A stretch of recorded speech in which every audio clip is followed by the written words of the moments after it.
Hello katropa, start na tayo katropa sa pagderikado dito sa ating karne na ating lulutuin maya maya. Kailangan natin ito katropa i-marinate. Yan, so start tayo. Lalagyan lang ako katropa ng black pepper. Yan. Susunod ko yung bawang.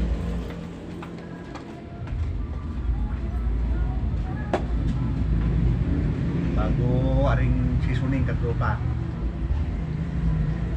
pang marinate kunti lamang, pang marinate lang at pag kulang naman pwede nating dagdagan. Di bali na magkulang, wag lang magsobra. So gagamit ako katropa ng suka pang dagdag lasa, suka. So susunod natin katropa sibuyas. Damihan natin. Madaming sibuyas katropa. Ang tawag dito katropa sa lulutuin ko ay hututay. Lutong Batangas katropa ito. So kung hindi ninyo alam katropa ito ay ang tawag dito ay hututay. Puro laman na ng karning baboy na mayroong kaunting atay at bitokang mura katropa.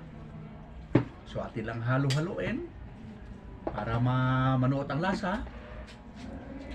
So maya-maya katropa, siguro after 4 na oras pwede natin ito isalang. Maya-maya mga alas 12, alauna, pwede na katropa. Mamaritil natin ng mga ilang oras. Yan.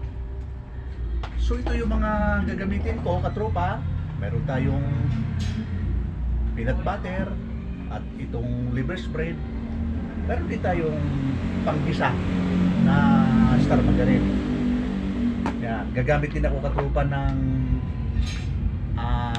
green cheese at tomato sauce. So yan lamang katropa.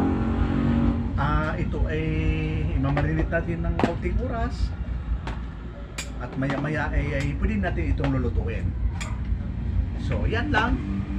Shoutout sa mga followers ko at saka non-followers, sa mga viewers ko. Shoutout sa inyo. Ingat tayo palagi. God bless. So yan lang. Thank you for watching. Bye.